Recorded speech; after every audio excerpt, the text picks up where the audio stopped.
Thank you, Mr. Chairman. I'd like to ask unanimous consent that the remarks that were prepared for me to read this morning be submitted for the record. They will be. Because I'm not going to read them.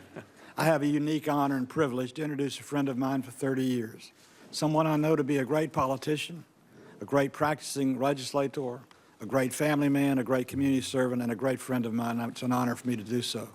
And I want to thank each of you for taking my call before this meeting today when I called you to ask you to listen to what Tom had to say, because I think you'll be impressed with what you hear, no matter how tough the question might be. You know, I approach this introduction as if I'm being asked what I would look for in somebody who I wanted to entrust with $1 trillion of my money, the quality of my health care, and the future of the American quality of health care. And I'd look for 5 things. First, does this man understand the American family? Not only does he understand it, but his wife, Betty, is here. Betty, stand up. She'll tell you he understands the family. And his son, Robert's not here because he's in Nashville, Tennessee, singing country music and writing country music songs, which I know the chairman would appreciate. And he's a fine young man, and I enjoy working with him. Tom is a great family man, member of Roswell United Methodist Church, active in his community, active in the state legislature, active in doing what's right for his community. He's a good man and understands the family and the value of the family and the value of health care to every family. Second thing I'd want to know is he capable of handling $1 trillion? You know, $1 trillion is a lot of money. It's actually 1.1 trillion, but when you get to 1.1, why worry about it? It's a lot of money. It's more than we appropriate, as the chairman said. He's been chairman of the Budget Committee in the House of Representatives. He served in the Georgia legislature, leading appropriations for many, many years. He's run one of the largest medical practices in the state of Georgia.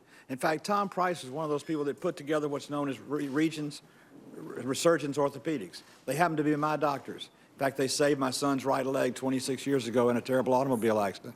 I understand the value of Resurgence Orthopedics and what Tom has done. It's now the largest practice in our state, a well-run practice, and a practice that's set up as an example of how to do medicine in the 21st century. I want to know that my nominee for Health and Human Services understood the health care business. Well, who better to understand the health care business than a doctor? Even better than that, a doctor who's married to another doctor. Tom and Betty met at Grady Memorial Hospital when they were doing their residencies. They fell in love there, and they fell in love with the practice of medicine.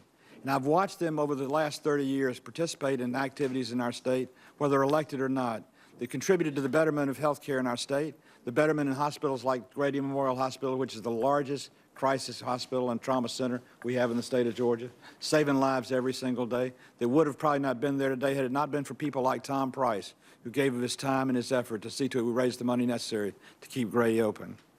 I'd want to know they had some experience with the legislature, because, you know, if you get a chairman of Health and Human Services to come in, you give them a $1.1 trillion budget and then say, go talk to this 435 people over there and convince them of what we need to do to change the law. That's a pretty tall order. You'd want to find somebody who served in public office. Tom's been in the State Senate of Georgia, was the first elected Republican leader of the Georgia State Senate in the history of our state. He served in the Congress of the United States. In fact, he improved the 6th District remarkably when I left and he was elected to replace me. The intellectual level went way up when Tom came, I can promise you that. And he's done an outstanding job being reelected 6 times to the United States House of Representatives, serving, as I said, as Budget Chairman, as Study Committee Chairman, and as a very active member of the Congress of the United States of America. I'd want to also know if he was an accountable person and believed in accountability. Tom Price believes in accountability. He's one of the rare one of us. In fact, he may be the only one of us, and I know this is true, that reads all the bills. In fact, when I need to know something about a bill, rather than read, I call Tom Price to give me advice because I know he's read it.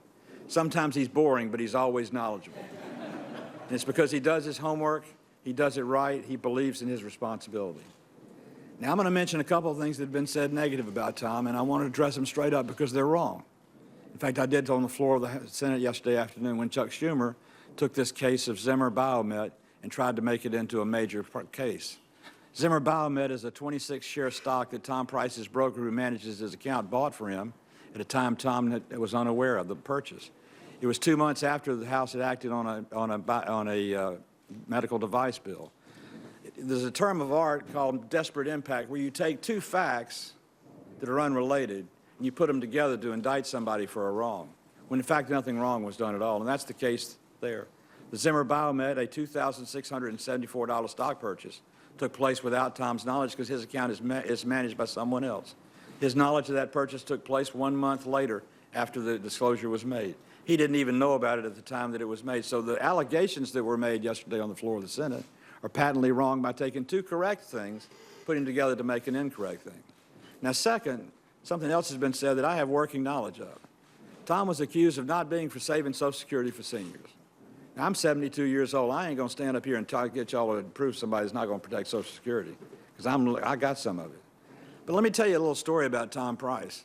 He and I got a phone call 6 months ago, I guess now it's been 8 months ago, from AARP, asking us if we would travel and do town hall forums for AARP on saving Social Security.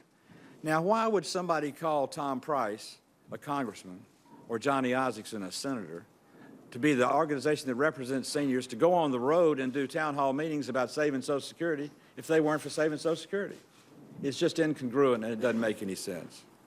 Lastly, one of the best votes I cast 4 years ago for cabinet members was a vote for Sylvia Burwell. When she came before this committee and the House and the Senate Committee on Finance, I was on both committees as I am today. She's an articulate, intelligent lady. There was a lot of reason for me as a Republican in the minority to say, oh, I'll just throw a throwaway vote and I'll vote against her because she's a Democratic nominee. But I listened to her answers, I studied her history, I watched her actions, and I proudly voted for her. And today she's a professional friend of mine, and we'll miss her in her office. But there's nobody better qualified to replace Sylvia Burwell than Tom Price. I voted for Sylvia Burwell with pride, and I'm going to vote with Tom Price with pride, because I know he's the right man for the right job at the right time for America. He's my friend, and I commend him to you, and I urge you to vote for him in his confirmation.